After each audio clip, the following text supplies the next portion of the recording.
안녕하세요. 다이어트 코치 김한용입니다. 오늘 제가 하는 말대로 하시면 누구나 다이어트에 성공하실 수 있다고 장담합니다. 끝까지 시청하시고 이해를 하시면서 들으세요.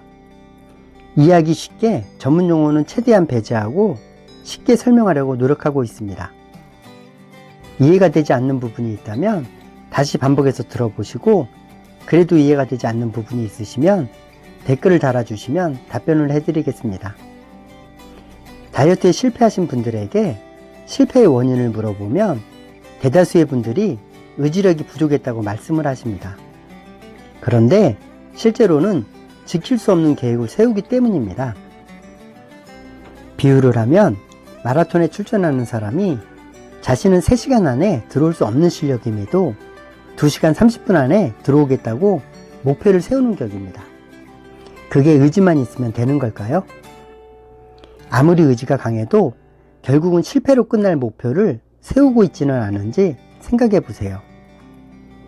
자신의 기록에서 일단은 10분이라도 단축하겠다는 목표를 세우고 연습을 해서 목표에 도달하면 다시 조금 더 단축하는 방식으로 점진적으로 이루어가야 최종 목표에 도달할 수 있습니다. 목표는 크게 잡는 게 좋다는 말만 믿고 실현 불가능한 목표를 세울 것이 아니라 일단은 조금만 노력하면 이룰 수 있는 작은 목표부터 세우고 이루세요. 많은 분들이 당장의 결과에 연연하여 결국은 실패로 끝날 방법으로 다이어트를 하십니다. 실현 가능한 목표를 세우고 반드시 실천을 하세요. 아무리 좋은 계획도 실행이 따르지 않으면 절대 이룰 수 없습니다. 목표는 단기, 중기, 장기 목표를 나누어서 세우면 좋습니다. 최종 목표는 크게 세우더라도 단기 목표는 실현 가능한 목표부터 시작하셔야 합니다. 지나친 목표는 시작할 엄두조차도 내지 못해서 차일피일 미루게 될 가능성이 높습니다. 그리고 무리한 목표는 지속하기 어렵습니다. 마라톤의 비유를 했으니 이것도 마라톤의 비유를 해서 말씀을 드리겠습니다. 2시간 30분에 결승선을 통과하려면 20km 지점을 1시간 10분쯤에 통과를 해야 합니다. 즉, 초반부터 오버페이스를 하게 되므로 완주 자체가 힘들어집니다. 지속할 수 있는 목표를 세우고 그 목표에 합당한 실행계획을 세워야 합니다. 실행계획이 없으면 지금 당장 무엇을 해야 할지 갈피를 잡지 못합니다. 지속해서 행동할 때 결국 성공할 수 있습니다. 얼마나 빨리 빠지나, 얼마나 잘 빠지나, 얼마나 쉽냐가 다이어트의 선택 기준이 되어서는 안 됩니다. 어떤 방법을 선택하든 내가 꾸준히 지속할 수 있고 지속해도 문제가 생기지 않는 방법을 선택하셔야 합니다. 다이어트 방법 중에는 서로 다른 의견을 제시하는 경우가 있습니다. 하지만 누구도 부정하지 않는 진리가 있습니다. 살이 빠지려면 소비 칼로리에 비해 섭취 칼로리가 적은 칼로리 적자 상태가 되어야 한다는 것입니다.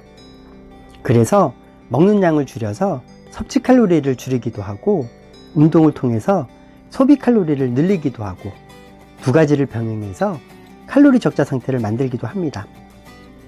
그런데 우리 몸은 운동을 하지 않아도 호흡을 하고 심장이 뛰고 체온을 일정하게 유지하는 등 생명을 유지하기 위해서 에너지를 소모합니다.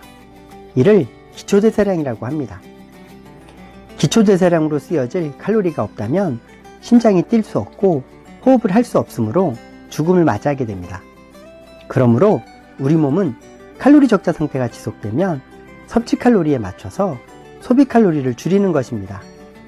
그래서 적게 먹고 있는데도 더 이상 체중이 줄어들지 않게 됩니다. 소비 칼로리를 줄이는 과정에서 근육도 에너지로 사용하고 대사율을 줄입니다. 지속적인 감량이 되지 않으면 결국은 목표 체중까지 줄일 수 없고 포기하게 될 가능성이 높습니다. 그래서는 성공할 수 없습니다. 다이어트를 할 때 운동을 해야 하는 가장 중요한 이유는 근손실을 예방하고 대사율 감소를 막기 위해서입니다. 그래야 칼로리 적자 상태가 유지되므로 지속적인 감량이 가능합니다. 근손실을 예방하고 대사율 감소를 막기 위한 효과적인 운동은 무산소 운동입니다. 체지방을 연소한다는 이유로 유산소 운동을 하시는 분들이 많습니다. 다이어트를 할 때 운동을 하는 것은 단순히 칼로리를 소모하기 위해서 하는 것이 아닙니다. 그리고 운동을 통해 소비 칼로리를 늘려서 칼로리 적자 상태를 만드는 것은 비효율적입니다. 운동으로 소모되는 칼로리 자체가 크지 않고 운동으로 많은 칼로리를 소모할 경우 우리 몸이 열량 보상을 하기 때문에 칼로리 적자 상태를 유지하기 힘듭니다. 열량 보상은 우리 몸이 부족한 칼로리를 만회하는 것을 뜻합니다. 식욕을 자극해서 더 먹게 만들거나 덜 움직이게 해서 소비 칼로리를 줄입니다. 칼로리 적자 상태는 섭취 칼로리를 줄이는 것이 효율적입니다. 섭취 칼로리를 줄일 때는 단순히 먹는 양을 줄이면 배가 고파서 지속하는 것이 힘이 듭니다. 에너지 밀도가 낮은 식품에 섭취를 늘리는 방법으로 하는 것이 배고프지 않기 때문에 지속하기 쉽습니다. 오늘의 결론은 당장의 결과만 볼 것이 아니라 자신이 꾸준히 지속할 수 있는 방법으로 한 걸음 한 걸음 목표를 향해 가다 보면 성공할 수 있다는 것입니다. 무엇을 먹어라 혹은 어떤 운동을 해라 이런 말은 중요하지 않습니다. 내가 지속할 수 있고 그리고 지속해도 문제가 없는 방법을 선택하셔야 합니다. 조회수를 올리려고 사람들의 관심을 끌 만한 대도 않는 헛소리를 하는 인간들이 너무나 많습니다. 제 영상을 보시는 모든 분들이 다이어트에 성공하셨으면 좋겠습니다. 끝까지 시청해 주셔서 감사합니다.